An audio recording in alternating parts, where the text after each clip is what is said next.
இப்போ வந்து நம்ம எடுத்துக்காட்டு 2.38 பார்க்க போகிறோம். அதில் என்ன கொடுத்துருக்காங்கன்னா, ஒரு தெருவில் உள்ள வீடுகளுக்கு 1 முதல் 49 வரை தொடர்ச்சியாக கதவிலக்கம் வழங்கப்படுகிறது.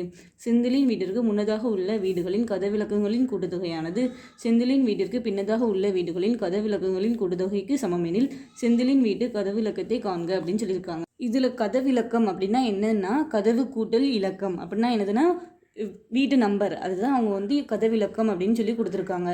இப்போ வந்து இதில் வந்து செந்திலோட கதவு இலக்கத்தை நம்ம வந்து கண்டுபிடிக்க சொல்லியிருக்காங்க. அது நமக்கு என்னென்னு தெரியாதா, அதை நம்ம வந்து என்னன்னு எடுத்துக்கிறோம். சம்மில் என்ன கொடுத்துருக்காங்கன்னா 1 முதல் 49 வரை தொடர்ச்சியாக கதவிலக்கங்கள் வழங்கப்படுகிறது அப்படின்னு சொல்லியிருக்காங்க. அதனால தான் நம்ம 1லேருந்து 49 வரை வழங்கப்பட்டிருக்கல, அதை தான் நம்ம வந்து எடுத்து எழுதியிருக்கோம். என்ன கொடுத்துருக்காங்கன்னா, செந்திலின் வீட்டிற்கு முன்னதாக உள்ள வீடுகளின் கதவிலக்கங்களின் கூட்டுத்தொகையானது செந்திலின் வீட்டிற்கு பின்னதாக உள்ள வீடுகளின் கதவிலக்கங்களின் கூட்டுத்தொகைக்கு சமம் அப்படின்னு சொல்லியிருக்காங்க. அப்போ இதுலேருந்து என்ன தெரியுதுன்னா, செந்திலோட வீடு இது ரெண்டுக்கும் நடுவில் எங்கேயோ இருக்குது, அது என்னன்னு தெரியல, அதனால நம்ம வந்து என்னென்னு எடுத்துக்கிறோம். அப்போ வந்து அதுக்கப்புறம் என்ன கொடுத்துருக்காங்க, அது செந்திலின் வீட்டுக்கு முன்னதாக உள்ள வீடுகளின் கூட்டுத்தொகையானது பின்னாடி உள்ள வீடுகளின் கூட்டுத்தொகைக்கு சமம் அப்படின்னு சொல்லியிருக்காங்க. அப்போ வந்து இது என்னன்னா, இதுக்கு வந்து முன்னாடி உள்ள வீடு எதில் முடியும், n-1ல் முடியும். பின்னாடி உள்ள வீடு எப்படி ஆரம்பிக்கும், n+1ன்னு ஆரம்பிக்கும். அப்படின்னா இதுக்கு என்ன அர்த்தம்னா, இப்போ வந்து இந்த வீடோட அதாவது இந்த எண், அதாவது அவனோட வீடு நம்பர் வந்து 18ன்னு நம்ம எடுத்துக்கிட்டோம்னு நினச்சிக்கோங்க. அதுக்கு முன்னாடி உள்ள வீடோட நம்பர் வந்து எப்படியும் 17ஆக தான் இருக்கும். அதோட பின்னாடி உள்ள வீடோட நம்பர் வந்து எப்போதும் 19ஆக தான் இருக்கும். அதை தான் நம்ம இப்போ வந்து இது எப்படி எழுதியிருக்கோம். அதாவது என்னோட 1 வந்து கம்மியாக இருந்துச்சுன்னா அது வந்து முன்னாடி உள்ள வீடோட அதோட ஸ்டாப் ஆயிடும். என்னோட 1 கூட இருந்துச்சுன்னா அது வந்து பின்னாடி உள்ள வீடோட நம்பராக இருக்கும். அதை தான் நம்ம எழுதியிருக்கோம். அதாவது இந்த லைன், செந்திலின் வீட்டிற்கு முன்னதாக உள்ள வீடுகளின் கதவிலக்கங்களின் கூட்டுத்தொகையானது செந்திலின் வீட்டிற்கு பின்னதாக உள்ள வீடுகளின் கதவிலக்கங்களின் கூட்டுத்தொகைக்கு சமம். அதை தான் நம்ம வந்து இதை நம்ம இந்த மாதிரி அசியூம் பண்ணியிருக்கோம். இப்போ வந்து இதை நம்ம எழுத போகிறோம். அதாவது முன்னாடி உள்ள வீடுனா 1 + 2 + 3 அப்படின்னு போய் n-1ல் முடியும். அதே இது பின்னாடி உள்ள வீடுனா n+1ல் தான் ஆரம்பிக்கும். n+1ல் ஆரம்பித்து 49 வரை போகும். அதாவது சம்மில் என்ன கொடுத்துருக்காங்க, முன்னாடி உள்ள வீடும் பின்னாடி உள்ள வீடும் சமம் அப்படின்னு சொல்லியிருக்காங்க. இப்போ வந்து நம்ம இந்த n+1லேருந்து 49 வரை இருக்கிற இதோட வந்து கூட்டுதல் கண்டுபிடிக்க போகிறோம். அதுக்கு நம்ம இப்போ வந்து என்ன பண்ணுவோம்னா, இந்த ஹோலாக இருக்கா, அதாவது 1லேருந்து 49 வரைக்கும் போதா, அதை தான் நம்ம வந்து 1 + 2 + அப்படின்னு 49 இருக்குது. அதை நம்ம இந்த ஹோல் நம்பர்லேருந்து இந்த n+1க்கு முன்னாடி வரைக்கும் உள்ளது. n+1க்கு முன்னாடி என்ன இருக்குது, n தானே இருக்குது. அதாவது 1 + 2 + 3 + அப்படின்னு தொடங்கி n வரைக்கும் இருக்கும். அதை கழிச்சா நமக்கு வந்து இதோட வேல்யூ கிடச்சிருமா, அதாவது நமக்கு வந்து இதோட வேல்யூ தான் தேவை. அதனால நம்ம என்ன பண்ணுறோம்னா, இந்த ஹோல் வேல்யூலேருந்து, அதாவது 1லேருந்து இந்த 49 வரைக்கும் இருக்கிற அந்த ஹோல் வேல்யூலேருந்து இந்த முன்னாடி இருக்கிற 1லேருந்து இந்த n வரைக்கும் வர்ற வேல்யூவை கழிச்சா நமக்கு கிடச்சிரும். அதை தான் நம்ம வந்து இப்படி எழுதியிருக்கோம். அதுக்கு வந்து இந்த சீர் இருக்கிறத நம்ம அப்படி எழுதிக்கிறோம். 1 + 2 + 3 + n-1. இந்த சம்மை பொறுத்த வரைக்கும் எல்லா கூட்டுத்தொடர் வரிசையும் 1ல் தான் ஸ்டார்ட் ஆகிருக்கு. அப்போ வந்து இதோட கடைசி உறுப்பும் உறுப்புகளின் எண்ணிக்கையும் ஈக்குவலாக தான் இருக்கும். அப்போ வந்து உறுப்புகளின் எண்ணிக்கையும் கடைசி உறுப்பும் நமக்கு தெரிஞ்சால் நம்ம என்ன ஃபார்முலா யூஸ் பண்ணுவோம், Sn = n/2 a + l. இந்த ஃபார்முலாவை தான் நம்ம இப்போ வந்து இந்த 3 கூட்டுத்தொடர் வரிசைக்கும் வந்து யூஸ் பண்ண போகிறோம். ஃபஸ்ட்டு வந்து இந்த கூட்டுத்தொடர் வரிசை, இதில் வந்து என்னும் கடைசி உறுப்பும் வந்து சமம் தான். அப்போ வந்து கடைசி உறுப்பு என்னதுன்னா n-1. அதுக்கப்புறம் வந்து ஏ நமக்கு தேவை, ஏனா முதல் உறுப்பு, அது வந்து 1, a = 1. அதை வந்து ஃபஸ்ட்டு நம்ம இந்த கூட்டுத்தொடர் வரிசைக்கு நம்ம வந்து சப்ஜெக்ட் பண்ண போகிறோம். n/2. அப்போ வந்து இந்த n இருக்கிற இடத்துல இந்த சம்மில் என்ன இருக்குது, n-1/2. ஏ அது வந்து 1, அதனால் 1 எடுத்து எழுதியிருக்கோம். ப்ளஸ் எல்லும் வந்து இதில் வந்து n-1 தான். அப்போ வந்து n-1 அப்படின்னு எடுத்திருக்கோம். அதே மாதிரி இந்த சைடு இப்போ வந்து இந்த கூட்டுத்தொடர் வரிசை எடுத்திருக்கோம். அதாவது 1 + 2 + 49 வரைக்கும் போகிறதுல இதில் வந்து முதல் உறுப்பு என்னது, 1 தான். கடைசி உறுப்பும் எண்ணும் வந்து என்னதுன்னா 49. நம்ம வந்து அதை வச்சு இந்த ஃபார்முலாவில் போட்டு எழுத போகிறோம். அதாவது n இருக்கிற இடத்துல வந்து நம்ம 49 போடுவோம் /2. ஏ இருக்கிற இடத்துல வந்து நம்ம 1 போடுவோம். ப்ளஸ் இந்த எல் இருக்கிற இடத்துலையும் நம்ம வந்து 49 போடுவோம். அதுக்கப்புறம் மைனஸ் இருக்குது. அதுக்கப்புறம் இந்த கூட்டுத்தொடர் வரிசை, அதாவது 1 + 2 + 3 அப்படின்னு போய் எண்ணில் முடியுதில் இந்த கூட்டுத்தொடர் வரிசை எடுக்கும்.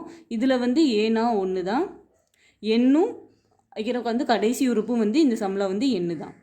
அப்போ வந்து இது இந்த ஃபார்முலாவில் நம்ம வந்து இப்போ சப்ஜெக்ட் பண்ண போகிறோம். அதாவது இந்த ஃபார்முலாவில் சப்ஜெக்ட் பண்ண போகிறோம். இந்த எண் இருக்கிற இடத்துல வந்து நம்ம எண் தான் போடுவோம் /2. இந்த ஏ இருக்கிற இடத்துல வந்து நம்ம 1 போடுவோம்.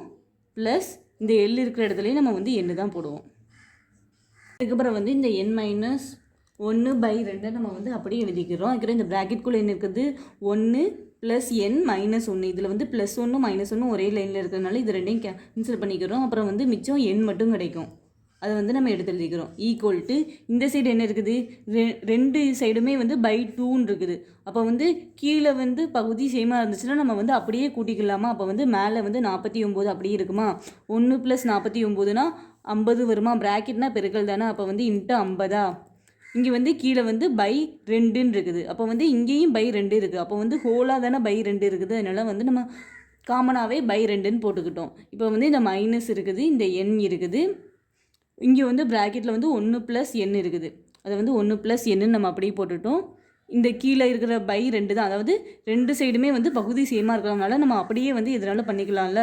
இப்போ கூட்டணும்னா கூட்டிக்கலாம், கழிக்கல்னா கழிச்சிக்கலாம்ல. அதுதான் நம்ம வந்து இப்படி எழுதியிருக்கோம். அதனால தான் இங்கே வந்து /2ன்னு இருக்குது. இப்போ அடுத்த ஸ்டெப்பில் நம்ம என்ன பண்ண போகிறோம்னா, இந்த சைடு /2 இருக்குதா, அதாவது இங்கே வந்து √2 இந்த சைடு வந்தால் பெருக்கல் 2 ஆயிரும்.